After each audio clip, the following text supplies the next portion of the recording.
حقیقی آزادی کی بات کرتا ہوں اس میں مختلف قسم کی ہے. آج ہم صرف وہ آزادی کی بات کر رہے ہیں جو کہ آزاد عدلیہ، جو رول آف لا امپلیمنٹ کرتی ہے اور جو قوم کو، لوگوں کو آزاد کرتی ہے، طاقتور کے ظلم سے آزاد کرتی ہے. فیوڈل کلچر کیا ہے؟ کیوں ایک وقت ہوتا تھا کہ اوپر سے انویڈر آتا تھا، جیسے افغانستان سے گزرتا تھا سیدھا وہ پہنچتا تھا دلی تک، کوئی راستے میں اس کو رکاوٹ نہیں ہوتی تھی، کیونکہ فیوڈل سسٹم کے اندر لوگ غلام ہیں.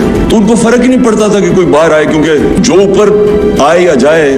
بابر کے اوپر یہ جو پہلا مغل بادشاہ جب آیا تھا تو اس کے اوپر یہ ایک انسیڈنٹ بتایا جاتا ہے. فتح کرنے سے پہلے اس نے ایک ریڈ کی پانی پت سے پہلے سیالکوٹ کے پاس. تو کہتا ہے ایک چھوٹی سی لڑائی ہوئی، یہ جیت گئے. تو کہتا ابھی وہ شام کو بیٹھا دیکھا تو لڑائی سے تھوڑی دور ایک کسان اپنا ہل چلا رہا ہے. وہ بڑا حیران ہوتا ہے کہ یہ اس کو کوئی فرق ہی نہیں پڑا کہ کوئی باہر سے فوج ہے یا لڑائی ہوئی ہے. وہ کسان کو بلاتا ہے شام کو، کہتا ہے تم بڑے دلیر آدمی ہو گئے کہ تمہیں فرق ہی نہیں پڑا کہ باہر سے کوئی فوج ہے یا لڑائی ہوئی. وہ کہتا ہے میرا کسان، میرا ہل چلتا رہا، مجھے کیا فرق پڑتا ہے کون آئے کون جائے، کیونکہ وہ تو آزاد ہی نہیں تھا. کیوں سارا قبائلی علاقہ اور افغانستان کیوں ہمیشہ اپنی آزادی کے لیے لڑتے ہیں؟ کیونکہ وہ آزاد ہیں. ان کا جو سسٹم ہے جرگا سسٹم، وہ بیسکلی ریپرزینٹ کرتا ہے. ان کی جوری سسٹم بھی بن جاتا ہے، ان کو انصاف بھی مل جاتا ہے اور ان کی آواز بھی ہوتی ہے، وہ پھر لوکل گورنمنٹ بھی بن جاتی ہے. جو آتا ہے افغانستان میں ہمیشہ وہ لڑنا اپنے آزادی کے لیے لڑتے ہیں. 80 سال انگریز کے خلاف قبائلی علاقے میں لڑتے رہے لوگ. جب ہم آزادی کی بات کرتے ہیں یہ یاد رکھیں کہ فیوڈل سسٹم جس کے اندر طاقتور کے لیے قانون،